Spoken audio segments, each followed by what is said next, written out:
자발적 N차 감염이 이어지면서 오늘 강릉과 정선에서 코로나19 확진자 4명이 추가 발생했습니다. 근로복지공단 동해병원에서 코로나19 확진자가 6명 무더기로 쏟아졌습니다. 어제 학교 접촉자까지 동해 지역에서 모두 1,500명 이상이 검사 결과를 기다리고 있습니다. 강릉 지역 모든 시민이 코로나19 2차 지원금을 받을 수 있게 됐습니다. 강릉시는 다음 달까지 1인당 10만 원씩 지급할 계획입니다. 속초시가 영랑호 생태탐방로 조성 사업에 공사 입찰 공고를 긴급히 냈습니다. 환경단체는 감사원 감사가 진행 중인데도 무리하게 사업을 추진한다며 반발하고 있습니다. 안녕하십니까. 뉴스데스크 강원입니다. 오늘 강릉과 정선에서 코로나19 확진자 4명이 추가 발생했습니다. 강릉시에 따르면 강릉 41번째 확진자와 접촉한 80대가 양성 판정을 받아 79번째 확진자로 분류됐고 아레나 드라이브스루 선별진료소에서 검사한 80대가 80번째 확진자로 분류됐습니다. 또 정선에서는 남면 60대 주민과 정선읍 60대 주민이 잇따라 확진 판정을 받아 정선 17번째, 18번째 확진자가 됐습니다. 동해시에서도 오늘 코로나19 확진자가 추가 발생했습니다. 동해시는 근로복지공단 동해병원 61병동에서 입원 환자 4명과 보호자 3명 등 7명이 코로나19에 감염됐다고 밝혔습니다. 동해시는 61병동을 폐쇄하고 병실별 코호트 격리 조치에 들어갔습니다. 또 입원 환자와 보호자, 직원 등 600여 명에 대해 전수검사를 벌이기로 했습니다. 이 밖에 경남 창원 확진자와 접촉한 4명과 서울 중구 확진자와 접촉한 1명이 추가 확진돼 동해시 누적 확진자는 21명이 됐습니다. 강릉시가 모든 시민을 대상으로 2차 재난지원금을 지급할 계획입니다. 선별 지급했던 1차 지원과는 달리 지급 대상을 모든 시민까지 확대한 개정 조례안이 시의회를 통과했습니다. 홍한표 기자가 보도합니다. 전 시민에게 재난지원금을 지급할 수 있도록 규정한 긴급생활안정지원 조례 개정안이 마침내 강릉시 의회를 통과했습니다. 이 없음으로 가결되었음을 선포합니다. 지방채 609억 원을 발행해야 할 만큼 살림살이가 여의치 않은 사정에서 꼭 필요한지 한때 논란을 빚은 가운데 코로나19로 어려움을 겪는 지역경제 활성화와 시민생활 안정을 위해 시의원들이 의견을 조율한 겁니다. 조례 개정안이 통과함으로써 전 시민에게 재난지원금을 지급할 근거가 마련됐습니다. 시민 1인당 10만 원씩 지급하려면 215억 원가량의 예산이 필요합니다. 이르면 다음 달인 내년 1월 지급될 것으로 보입니다. 이 의회로부터 생활안정지금 조례가 통과됨에 따라 저희들은 전 시민을 대상으로 내년 1월 중으로 계획을 수립해서 지급할 계획입니다. 지방채 발행과 재난지원금 지급은 별개라며 전 시민에게 조속히 지급할 것을 촉구해온 강릉 시민사회단체도 환영 의사를 밝혔습니다. 많이 늦었지만 모든 시민에게 재난지원금이 지급될 수 있는 법적 근거가 마련된 만큼 강릉시가 서둘러 지급해서 지역 경제에 마중물 효과가 되기를 바랍니다. 강릉시는 지난 4월 지역 소상공인과 저소득 가구를 대상으로 선별적으로 1차 긴급생활안정지원금을 지급했고 도내에서 전 지역민 대상으로 코로나19 관련 지원금을 지급하는 대열에 마지막으로 합류하게 됐습니다. 한편 도내 일부에서는 2차 재난지원금까지 지급된 데 이어 동해안에서는 삼척시 의회가 2차 지원금 지급 의견을 개진하고 나섰습니다. MBC 뉴스 홍한표입니다. 속초시가 영랑호 생태탐방로 조성 사업에 공사 입찰 공고를 냈습니다. 시민환경단체에서는 예산에 대한 감사원 감사가 진행 중인 가운데 무리하게 사업을 추진한다며 입찰 중지를 촉구하고 있습니다. 배연한 기자가 보도합니다. 속초시청 정문 앞에 시민환경단체 사람들이 모여 있습니다. 지난 14일 속초시가 36억 원 규모의 영랑호 생태탐방로 조성 공사를 긴급 입찰로 발주하자 이를 반대하기 위해 모인 겁니다. 속초시가 긴급 입찰로 영랑호 생태탐방로 조성 사업을 추진하자 시민사회단체들이 거세게 반발하고 있습니다. 속초시는 내년 5월까지 영랑호에 400m와 50m 길이의 부교를, 호수 둘레에는 데크로드를, 범바 위에는 경관 조명을 설치할 계획입니다. 영랑호를 지키기 위해 뭐라도 하려는 사람들과 속초 고성 양양 환경운동 연합은 현재 해당 사업의 예산 부분에 대한 감사원 감사가 진행되고 있어 무리한 사업 추진이라는 주장입니다. 일반 해역 이용 협의 기관인 동해지방해양수산청에서 조건부 동의 의견을 보내오자 후속 조치 없이 입찰을 냈다는 점을 지적했습니다. 또 철새 도래지인 영랑호의 생태를 고려하지 않고 겨울철 공사를 강행하려 한다며 반대 이유를 분명히 했습니다. 속초시는 긴급 입찰로 공사 발주를 공고했지만 긴급 입찰이 사유조차 명문화해서 밝히지 않고 있다. 이 공사 발주가 시민들의 반대를 무력화하려는 실수에 불과한 것을 스스로 자인하고 있는 것이다. 이에 대해 속초시는 동해해수청의 조건부 동의에 따라 철새 서식 환경 등에 대한 모니터링을 생태 탐방로 조성과 함께 진행할 예정이며 사업 추진에 필요한 행정 절차가 모두 마무리돼 문제가 없다고 설명했습니다. 저희가 올해 영랑호 생태 탐방로 실시 설계를 했고요. 거기다 이제 결과가 나왔고 10월에 공유수면 전사용을 신청했습니다. 그거에 대해서 12월 초에 조건부 동의가 나왔고요.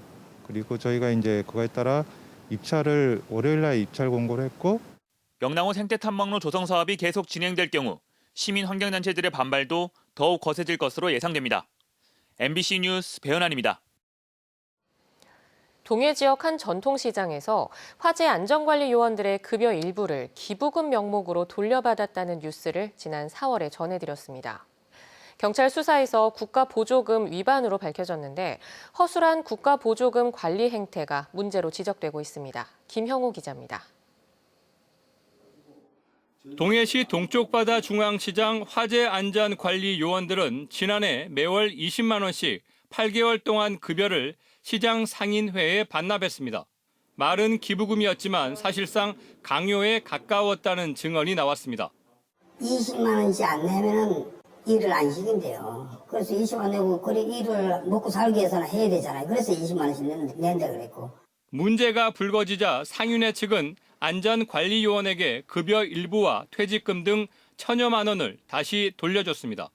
그런데 경찰은 급여를 돌려받아 장기간 보관했던 행위가 불법이라고 보고 최근 전현직 상인회장 등 2명을 국가보조금관리법 위반으로 검찰에 송치했습니다. 화재안전관리요원 급여의 60%가 국가보조금으로 지원됐기 때문입니다. 경찰은 과거에도 안전관리요원의 급여를 돌려받은 사실을 밝혀내고 다른 국가보조금의 불법 사항까지 더해 2억여 원을 부정하게 받는데 전현직 상인회장이 관여한 것으로 보고 있습니다. 문제는 이런 국가보조금 부정수급 사건이 동해시에서 연이어 발생하고 있다는 점입니다. 해당 전통시장은 2017년에도 보조금 관리법 위반으로 1,200여만 원을 환수당했습니다. 올해 초에도 사회적 기업 한 곳이 근로자를 채용한 것처럼 허위 서류를 꾸며 국가 보조금을 부정 수급한 것이 드러나 동해시가 1억 4천여만 원을 환수 조치했습니다. 이벤트 같은 경우는 입찰 공고로 이제 돌려서 투명하게 운영을 했고 만약에 지금 이제 수사 중인 관련해서는 위법성이 발견되면은 거기에 따라서 행정 조치를 취해야 되고 동해시의 부실한 국가 보조금 관리가 시험대에 올랐습니다. MBC 뉴스 김영호입니다.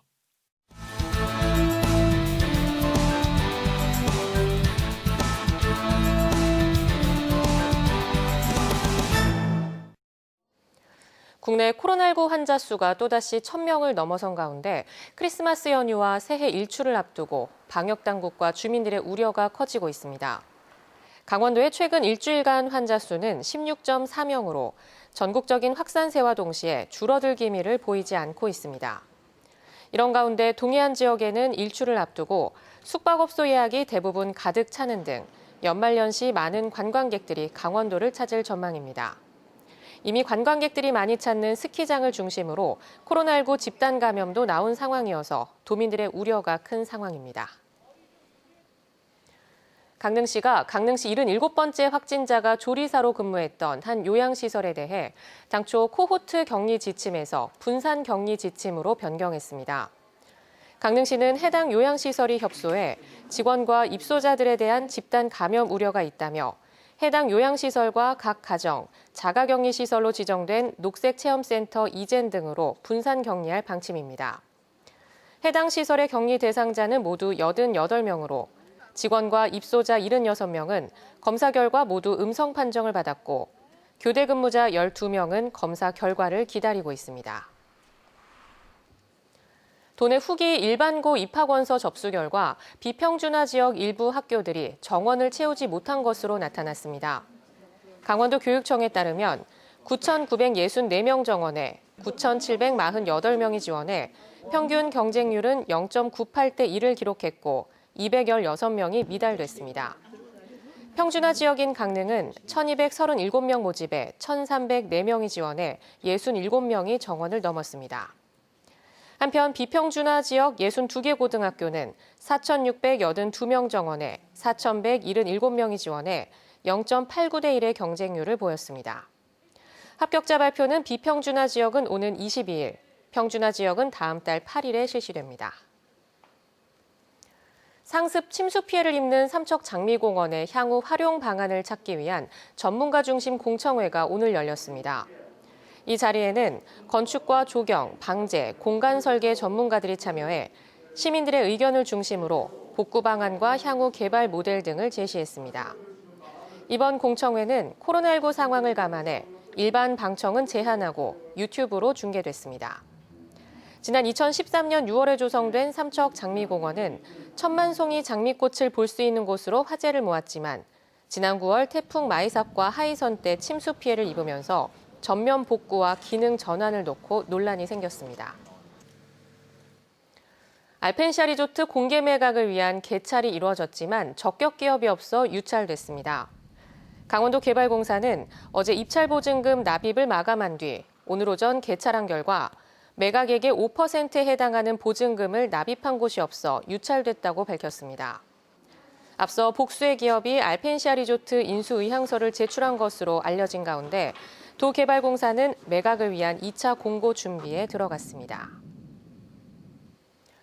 육아휴직에 들어간 강릉시 공무원이 기초생활수급자로 인정받아 논란이 된 가운데 강릉시가 해당 공무원이 그동안 받았던 생계급여를 환수하기로 했습니다. 강릉시는 오늘 김복자 시의원이 기초수급자 선정 과정의 문제점 개선을 요구한 시정 질문에 대해 논란이 된 공무원의 생계급여 1,900여만 원을 환수하겠다고 답했습니다. 또 앞으로는 수급자 가구에 대한 정기적인 확인 조사를 벌이는 등 개선책을 마련하겠다고 밝혔습니다. 강릉시 9급 공무원 A씨는 무급 육아휴직 중 소득이 없다는 이유로 기초생활수급자로 인정받아 생계급여와 의료급여, 교육급여 등을 타냈습니다.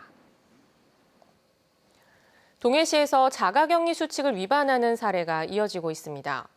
동해시는 지난 13일 격리 장소를 무단 이탈해 목욕탕을 다녀온 A씨와 지난 15일 휴대전화를 두고 격리 장소를 벗어난 B씨 등 2명을 경찰에 고발할 예정이라고 밝혔습니다. 동해시에서는 지난 11월에도 격리 장소를 이탈한 1명이 고발 조치됐습니다. 동해시는 코로나19 확진자가 증가함에 따라 오는 28일까지 사회적 거리 두기를 2단계로 격상했습니다. 새해 첫날 일출은 삼척 맹방 오전 7시 37분을 시작으로 볼 수 있을 것으로 예상됩니다. 한국천문연구원에 따르면 내년 1월 1일 새해 첫 해가 뜨는 시각은 삼척 맹방 오전 7시 37분, 동해 추암과 망상 7시 38분, 강릉 정동진 7시 39분, 경포는 7시 40분으로 예측했습니다. 또 강릉 주문진과 양양 하조대는 7시 41분, 양양 낙산과 속초항은 7시 42분에 새해 첫 해를 볼 수 있겠습니다. 강원 뉴스 마칩니다. 시청해주신 여러분 고맙습니다.